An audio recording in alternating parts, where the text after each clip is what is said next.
everybody, welcome back to my channel. So today we have a DIY dorm decor video. We're going to be making 3 different things, one of which is a mattress headboard, which is my personal thing that I made for my, which is my personal favorite thing that I made for my dorm. Please subscribe and like down below, and let's just get right into the video. Dab. First, we're going to make our own upholstered headboard. So you're just going to need a piece of plywood that's the size of your headboard, and then something to trace out the shape of it. And I'm just having my dad do this because I don't have a steady hand, but he's just drawing kind of like a curved edge to the headboard. You could also just leave it as the square shape, but I wanted to give mine a little shape to it to make it unique. So this is what it should look like. So you're gonna do the same design on both sides. There's a ton of designs you can look up on the internet, but this is the one I liked. And then my dad is just sawing out the shape.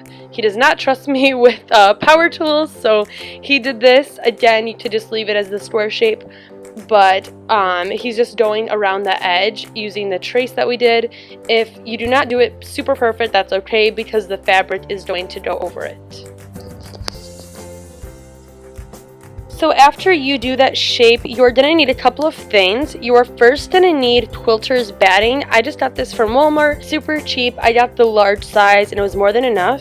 You're also going to need a staple gun, and you're going to just roll out the quilt batting over the piece of plywood and leave an inch or 2 hanging off. This is where you're going to leave it cut off because you want a little bit extra, so you can fold it over and so it's extra thick.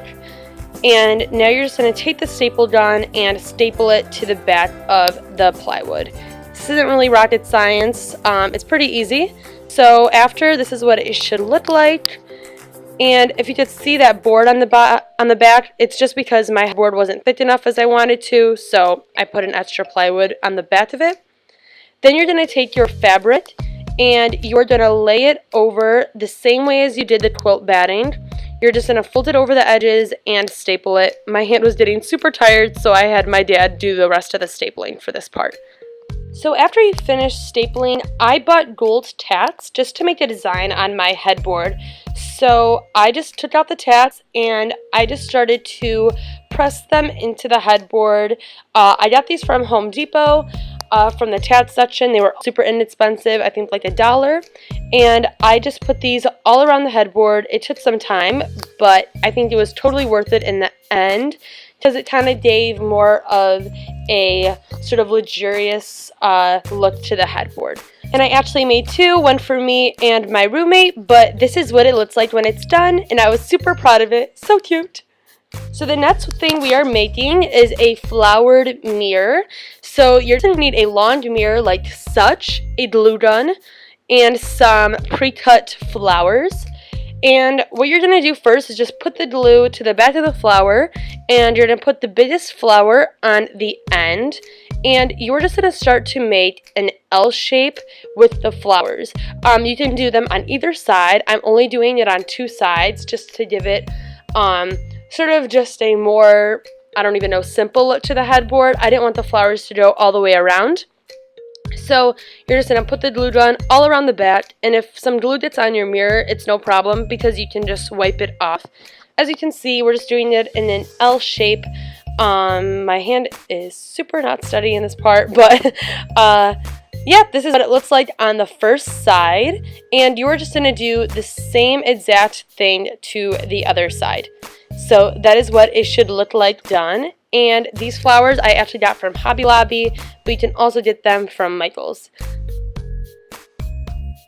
And now you just have a really pretty mirror to put in your room for your dorm. Okay, and last but not least, going on with kind of that coral and gold theme, we're going to make these DIY vases. So you're first just going to need a mason jar. I just got this from Hobby Lobby, and I bought a pretty big one, but you can buy whatever size you like. Whatever paint of your choice. I got antique gold, but I also used a coral and an ivory one, so basically whichever one your heart desires. And then you're first just going to take off the cap and pour pretty much the entire bottle, depending on how big the bottle of paint is, into the bottom of the jar. And you're just going to put it all on the bottom. And for me, I didn't put enough in at first, so I went back in later. But you're just going to tilt it on its side and try to make it as face down as you can without it basically just pouring out. And you're going to go very slowly and turn the jar around. So as you can see, this takes a lot of patience, but the end result is really worth it because you just want to make sure you have no spots that are missing in the jar. So this is just sped up so you can see how long this takes, because it takes really long, but it looks really pretty at the end. After you're done, you're just going to put it face down for about 2 days. And after the 2 days are up, you're just going to flip it over and they should look something like this. Okay, so that's it for this video today. I hope you all enjoyed it. Again, please like, comment, and subscribe down below. And I will see you guys all next time with a new video. Okay, bye guys.